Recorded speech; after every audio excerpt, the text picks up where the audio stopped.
Good afternoon students. कल हमने बचपन लेसन पढ़ा था कि कहाँ है कृष्णा सोबती। अब आगे देखिए। सर्वर्स कैंडल पॉइंट के ठीक सामने उन दिनों एक दुकान हुआ करती थी जिसके शोरूम में शिमला कालका ट्रेन का मॉडल बना हुआ था। इसकी पटरियां, उस पर खड़ी छोटे छोटे डिब्बों वाली ट्रेन। यहाँ पर उन्होंने सर्वर्स कैंडल पॉइंट के सामने की एक दुकान के बारे में बताया है जिसके शोरूम में शिमला कालका ट्रेन का एक मॉडल बना हुआ था और इस मॉडल में पटरियां बनी हुई थी और जिन पटरियों पर छोटे छोटे डिब्बों वाली ट्रेन थी। उस एक और लाल टीन की छत वाला स्टेशन था और सामने सिग्नल देता खंभा, थोड़ी थोड़ी दूर पर बनी सुरंगें। तो यहाँ पर उन्होंने उस ट्रेन के मॉडल का वर्णन किया है। पिछली सदी में तेज रफ्तार वाली गाड़ी वही थी। वे बताती है कि जब वे छोटी थी तो सबसे तेज चलने वाली गाड़ी ट्रेन ही होती थी। ट्रेन यानी रेलगाड़ी। कभी कभी हवाई जहाज भी देखने को मिलते थे। हवाई जहाज उन्हें कभी कभी देखने को मिलते थे दिल्ली में, और वो भी कहाँ, सिर्फ दिल्ली में देखने को मिलते थे। जब भी उनकी आवाज़ आती बच्चे उन्हें देखने बाहर दौड़ते। जैसे ही हवाई जहाज़ की आवाज़ उनके कानों में पड़ती तो बच्चे देखने के लिए बाहर दौड़ जाते।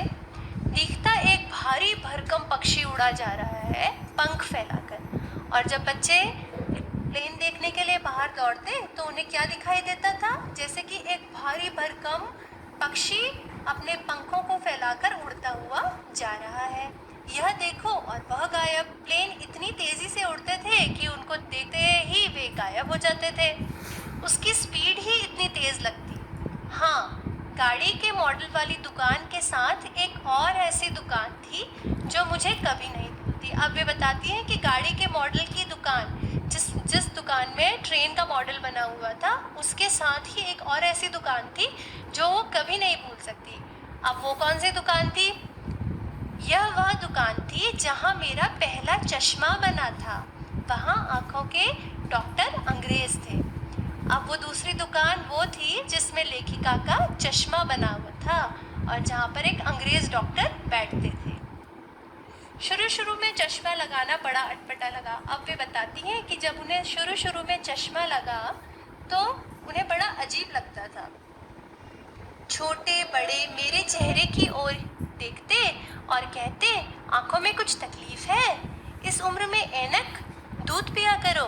लेखिका कहती है कि सारे लोग उनके चेहरे की ओर देखते थे और कहते थे कि क्या तुम्हारी आंखों में कुछ तकलीफ है? तकलीफ मतलब परेशानी है?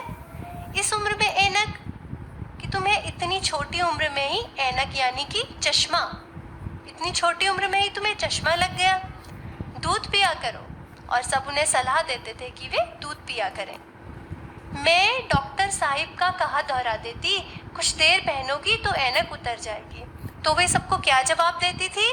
वे सबको यही जवाब देती थी जो उनको डॉक्टर ने कहा था कि अगर वे कुछ देर न और चश्मा पहनेंगी उनका चश्मा उतर जाएगा। वैसे डॉक्टर साहब ने पूरा आश्वासन दिया था, लेकिन चश्मा तो अब तक नहीं उतरा। आश्वासन देना मतलब भरोसा दिलाना। डॉक्टर साहब ने उन्हें पूरे विश्वास से कहा था कि अगर वे कुछ दिनों तक लगातार चश्मा पहनेंगी तो उनका चश्मा उतर जाएगा। लेकिन लेखिका कहती है कि अब जबकि वे इतनी बड़ी हो चुकी हैं तो अब तक भी उनका चश्मा